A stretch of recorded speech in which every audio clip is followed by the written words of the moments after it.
Today I have an amazing challenge for myself, so I want to go with you through the whole Bible in one session, from the beginning till the end. Of course, I will just pick up some of the amazing stories. Let me tell you why I'm doing this. So for example, you decide today to say, I want to be a big soccer fan. Okay, you don't have a lot of information about soccer. If you go with your friends to the stadium and you have an amazing soccer match, there, of course, you understand the ball has to go into the goal, this you got, but everything between, you don't understand. Why is the Shiri always stopping the game? What is all the foul things about? As a good soccer fan, you should have the main idea of a soccer game and understand all the rules. And you know, the same thing is it with us and with Christianity. If we want to be a follower of Jesus, we shall have the main idea of the gospel. So I don't want to lose so much time, so let me just get this video started.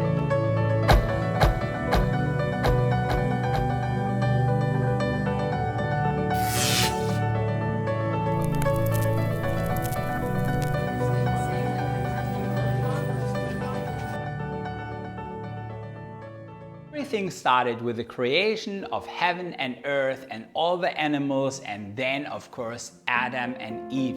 So in the beginning everything was so amazing that even it was called the paradise. There were only one tree where God said, from this fruit you are not allowed to eat. One angel, his name was Lucifer, and he had a really high position in heaven. He was running the whole worship, and he thought, I want to be a little bit more like God. So he went down to earth and he seduced Eve to eat from this fruit. Eve gave this fruit also to Adam, he also ate it. Since Adam and Eve didn't obey God, the connection between God and them got destroyed, because before it was amazing connection in paradise, they could just speak with each other, but now this was destroyed because sin was in their life, and God also threw them out of paradise, and from this day on they had to work really hard for everything, and pain and illness came in their life. And also for the angel Lucifer, there was a big consequence, because God took him and threw him on the earth with 30% of the angels who were following him. And from this day on, they are also not called angel anymore, because Lucifer, he is now the devil, and these falling angels, they are his bad demons. And they are doing everything to destroy the connection between God and us. 1,500 years passed by, and God gave the people their conscience to realize what is good and what is bad. But the people, they were just acting bad. They were robbing, killing each other, and doing terrible things. But there was one righteous person, and that was Noah. So God asked Noah and his family to build him an ark and to take from each animals two with him.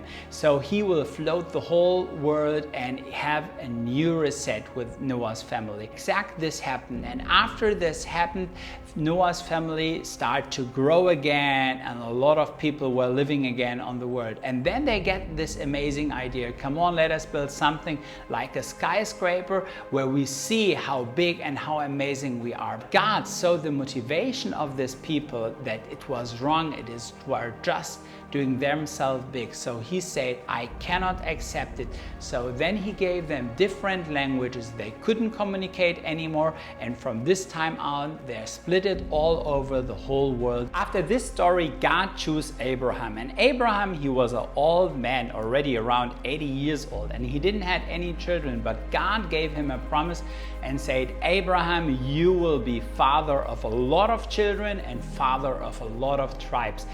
Take your wife Sarah and go to a different country, what I will show you. So Abraham obeys God, and after a while he received his first son, but it is not from his wife Sarah. Then after a while also Sarah received a son, and this is Isaac, so the promised son. And Isaac, he gets a father, and also he got two children, so this is Esau and Jacob.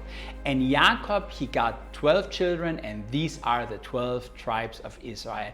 And somehow these guys end in Egypt, and much longer as they had usually planned. In the end, they are slaves of the Egypt, and they have to work really hard. The Hebrews were shouting to God, please release us from the Egypt. God chose Moses. Moses is a person who had amazing childhood, but not the best reputation at the Pharaoh. So God gave him the mission: you have to bring the Hebrews out from Egypt to the promised land. The Pharaoh, who was not happy to release his slave, he had to see how strong our God is and the punishment and the judgment of God, and see in the end how all the Hebrews went through the Red Sea. The Hebrew just saw how amazing strong their God is, and then they fell so fast in sin because Moses was on the mountain speaking with God and they couldn't wait for him, so they started to build their al-safau idols from gold and were praying to it, and this didn't behave God and even Moses, so that made him really upset. But you know what? It was not the peak of their unbehavior. It came when they said, oh God, we never will do it into the promised land. These people are much too strong. Why cannot we just go back to Egypt? So then God freaked totally out and say, now it's game over for you. You will be the next 40 years in this desert, and no one from the old generation will ever see the promised land. In this time, God gave his law. So it was about what can you do on Sabbath? How do you offer? What do you have to offer? How do you have to react in this situation? And this law was amazing, and to be honest, no one was able to fulfill it 100%. Back to the promised land. The Hebrews went now after 40 years into the promised land, but they did one big mistake. They didn't clean up this land completely, so they let a lot of people live there, and not just live there, but they let them even worship their idols and whatever they were praising. So after a while, that got a big challenge for the Hebrews. During this time, the Hebrews, they were led by a judge. Now it comes something what we call, this is like the judge circle, because it was always like, yeah, praising God and falling in sin, and then the enemies came and took over the land, and then they were asking for forgiveness.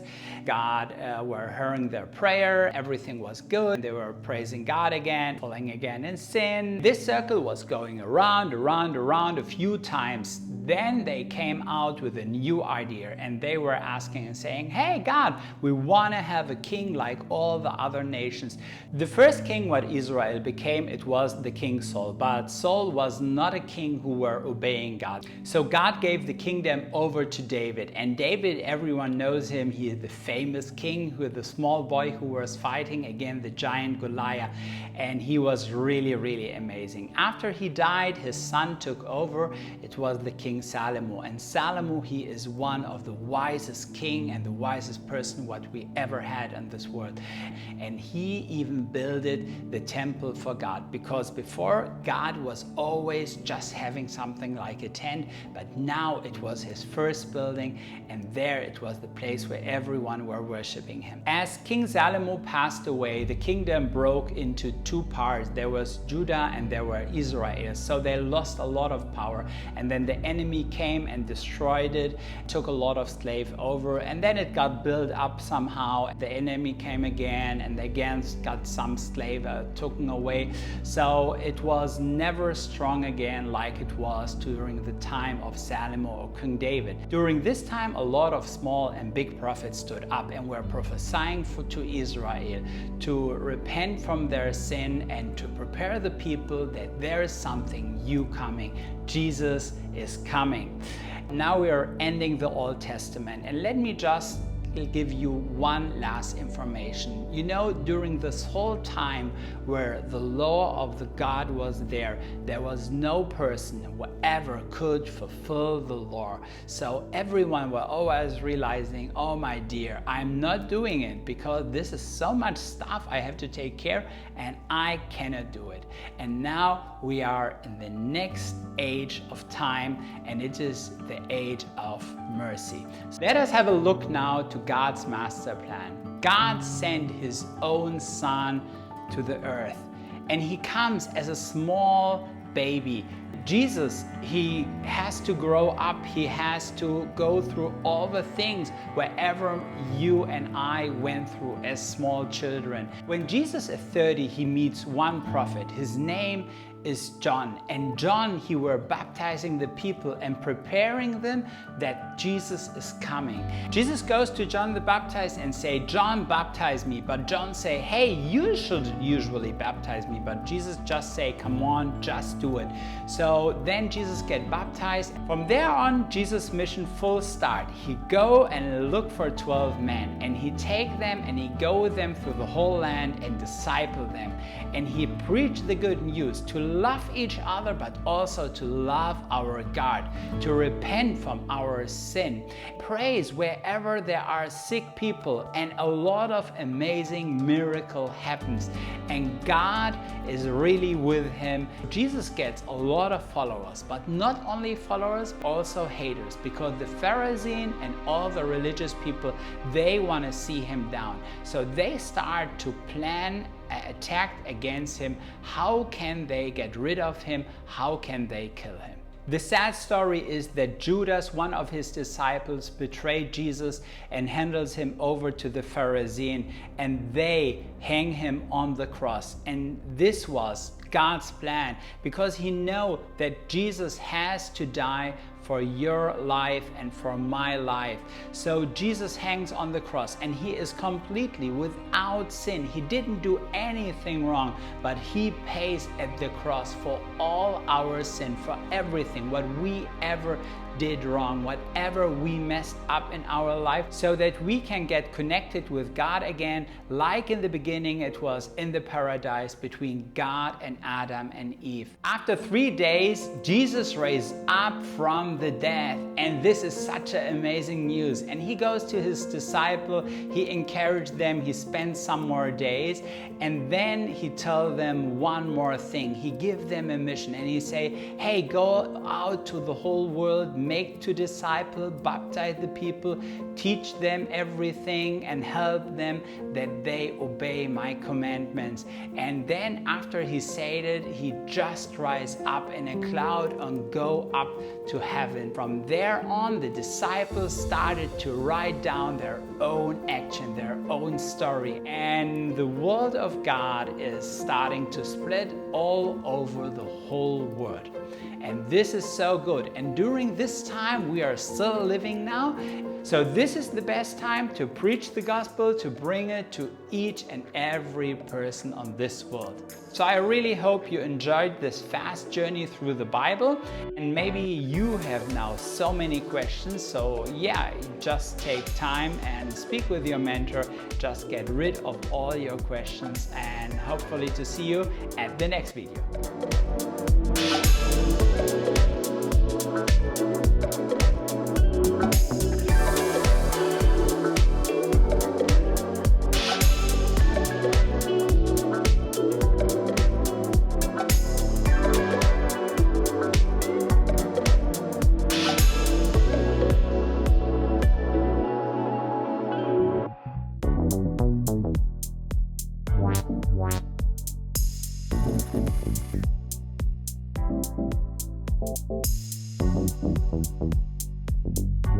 Wow.